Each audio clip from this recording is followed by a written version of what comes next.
আসসালামু আলাইকুম। আশা করি সকলে অনেক ভালো আছেন, কিন্তু আমরা বেশি ভালো নেই।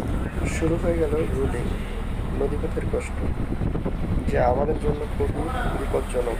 এই রুলিংয়ের সময় আমরা ঠিকমতো কাজ করতে পারি না। এ সময় আমাদের বাবুর্চি ঠিকমতো রান্না করতে পারে না, বাড়ির ঠিকমতো খেতে পারি না, ঠিকমতো কাজ করতে। এই রুলিংয়ের সময় আমাদের অনেক নাবিক ভাইদের মাথা ঘুরে এবং বমি আসে, ঠিকমতো কাজ করতে পারে না, ঠিক গাড়ির মতন।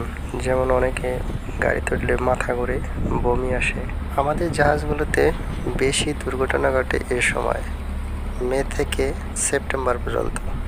এ সময় বেশি রুলিং হয় এবং দুর্ঘটনাও বেশি ঘটে। এই রুলিং থাকবে প্রায় 4-5 মাস, প্রায় মে মাস থেকে সেপ্টেম্বর পর্যন্ত এই রুলিং চলবে কম বেশি। সবাই আমাদের জন্য দোয়া করবেন, আমরা যেন দক্ষতার সাথে জাহাজ চালাতে পারি। আমাদের পেজটি ফলো করুন এবং লাইক, কমেন্ট এবং শেয়ার করে পাশে থাকুন, যাতে আমরা নদীপথের সকল খবরাখবর আপনাদের কাছে পৌঁছাতে পারি। সবাই ভালো থাকবেন, সুস্থ থাকবেন। আল্লাহ হাফেজ।